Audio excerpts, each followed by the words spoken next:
Hello.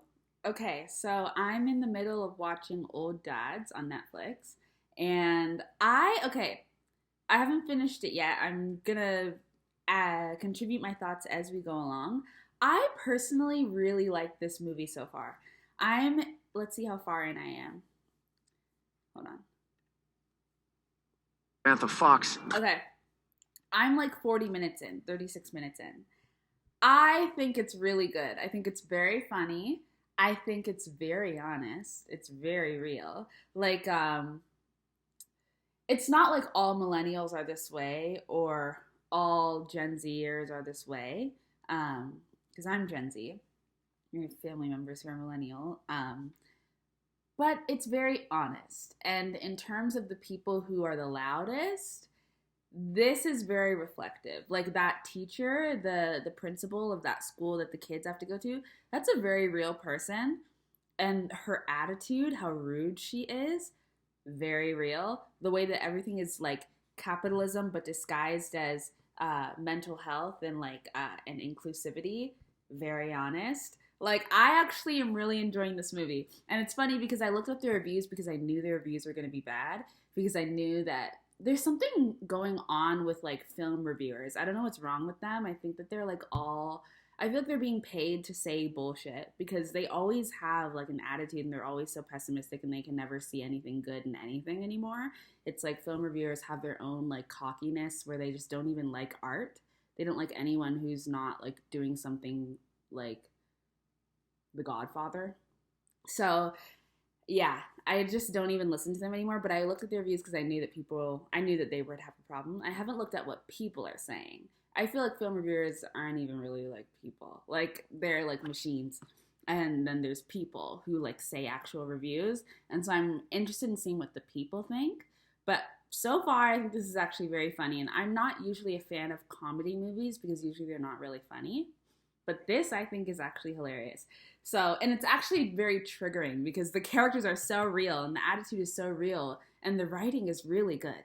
So, I'm just really excited and I wanted to share my thoughts because I realized that like we're going to have to like regular people who aren't assholes are going to have to start like taking a stand and standing up for artists because all of these randos who don't care about art and who know nothing and are just angry, insecure assholes are beginning to share their thoughts and beginning to get a platform and taking over um, conversations around art and making everything horrible. So we need to like the regular people who care and who are lighthearted and who actually enjoy creators need to start speaking up and sharing our thoughts about art so that creators don't get like pummeled and attacked by these rando bots. I don't even feel like they're real people anymore. So anyways, I'm just saying all that to be like I'm here. I want to share my thoughts on the Old Dads. I'll come back whenever I feel like pausing again, or maybe when the movie's done, and I'll share more about what I think. But so far, I'm really enjoying it. It's very honest, and I think that it's going to be very humbling for millennials, and I mean they're already starting to feel humbled as you grow up and you realize that you're always going to fall behind. You're always going to end up being out of touch. And that doesn't mean you're a bad person. It doesn't mean you have all these issues and these complexes. It just means you're out of touch because you're getting fucking old. I'm old already. I work at this job. I'm 23, but I work at this job where there's mostly 14-year-olds and I understand like nothing about what they're saying. And I'm sure there's many things that I say that are incredibly out of touch for them. It doesn't mean I'm a bad person. It doesn't mean that I have horrible intentions. It's just a different way of communicating because I come from a different time. And I think that this movie is displaying that very well. So I'm really excited for this movie and I'm excited to finish it, but I'll come back when I'm done. Okay, new thoughts. So I just got to the scene. Okay, this is like a spoiler filled review. So I just got to the scene where they're driving in the car. They're going to find the man who's been off the grid for like since 1988. Um, and they're in the car and they're telling the guy is sitting there. So first of all, the three of the guys are basically playing like Fuck Mary Kill, but a much more intense version for someone who's not from that generation or who just isn't around a lot of locker room talk, who isn't around that kind of language. Like it was intense for me because I'm not around I'm not around men very often, and I'm not around that kind of language very often. So it's intense if you're hearing guys be like, would you want to fuck this girl with her face, but then this other girl's body, and basically making like a what's it called, Frankenstein, right? But people talk that way, and it's not that different from Fuck, Marry, Kill, for being completely honest. It's the same game, it's just a little different. And it's just like different things, but it's kind of the same way of talking about things. Um, so I was listening to that part, and then the younger guy spoke up, and he was like, oh yeah, trashing women, how fun that is. We need to evolve. I thought this situation was complicated because I agree. I agree with the younger guy, in the sense that the way that they speak is like, it's very yikes. And I think that there could be a little more thought put into the way that you're framing things. But I also agree that there is something to understanding intention and understanding context, right? Like, they're in the car, they're with their friends, they're playing a game. We're human beings, we're sexual beings, and if you are attracted to people sexually, and you're comfortable enough with your friends, you're probably gonna have conversations like that where you're like, would you rather blah blah blah blah, who would you blah blah blah blah blah. Especially with celebrities, it's just a thing. I'm not saying it's right or wrong, I'm just saying that it is very human, and it's not, in my mind, a sign of violent or behavior, or violently misogynistic behavior, in the same way that the locker room talk that we would hear about, where people are getting assaulted or we're making jokes about assault. Those are very different from the conversation that they were having in that car. And I think that there's something to the way that you speak when you're comfortable around people who you know you, and know your heart, and know your intentions. Because we've seen all of these men in relationships. None of them are assholes, right? They've got their ways of being that come across assholish to someone who's not from that generation, because it can be a bit stark, but we know they're not jerks, right? And so we know that the way that they're talking is probably just because of comfort.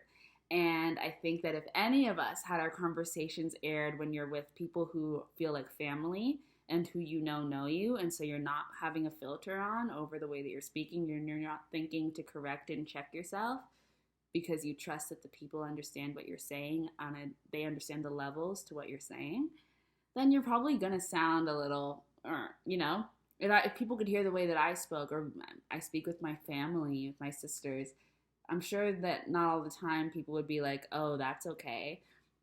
Because I'm a little more free, because I'm comfortable. So it was really interesting, that scene, because then the black guy was like, okay, so do you listen to rap music? Because he was like, oh, so you think you're more involved? And they were like, yeah. So he's like, do you listen to rap music? And then they went through this whole process, and they were like, okay, do you say the N-word when you're listening to rap music? Because when you're listening along and you're actually like into it, especially with really good music, because if it's like Future, like, who gives a fuck about him? Like, I don't know his lyrics. But if it's somebody from like someone who's actually talented, like someone who's really good, sorry, not to say that Future isn't talented, just to say someone who you can't help but sing along or rap along to, are you skipping the N-word? Or like, are you being like, every time it comes up? He's saying that to the kid. And the guy was like, I listen, but obviously he says it. If you've ever been to any rap artist's concert, it's, first of all, it's filled with white people. It's mostly white people. And it's mostly like young white people. And every single one of them is saying the N-word. Because how are you skipping it? How are you stopping? You're not.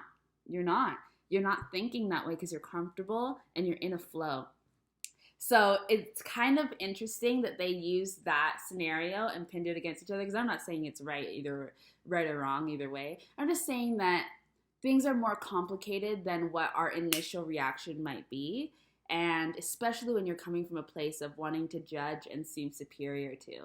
And I just think that this movie is doing such a good job at exercising or at having a conversation about like what's human nature and what can't be helped, and what's people being people, especially when they're comfortable, and then what has to do with what you need to evolve from, and what are things that just end up changing shape or end up shifting appearance, right, as we evolve as generations, but are ultimately at their core the same thing.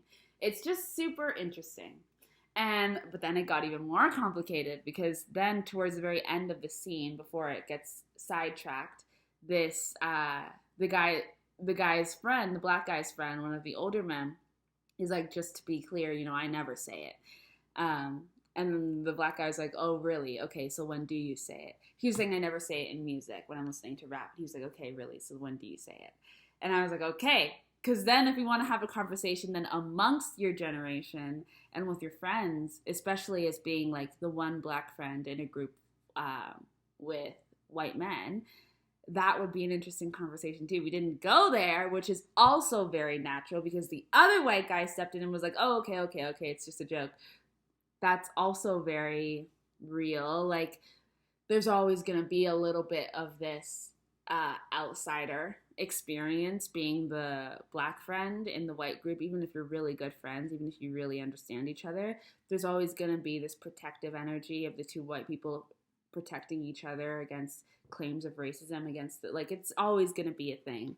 I found that it's usually a thing, whether people want to do it or not. It just seems to kind of happen because you never want to come across as a certain way. So I just think that this movie is doing a really good job, and it's very interesting. I think it's very interesting. So yeah. Okay, I finished the movie. It was fantastic. It was so good. So refreshing. Such a well-written comedy.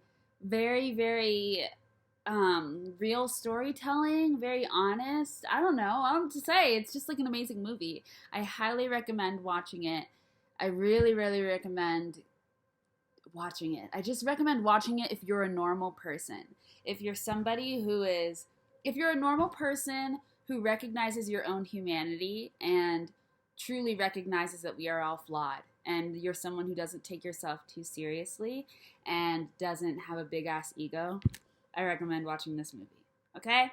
If you're somebody who is an asshole, I don't recommend. I don't think you'll enjoy it. Okay, bye!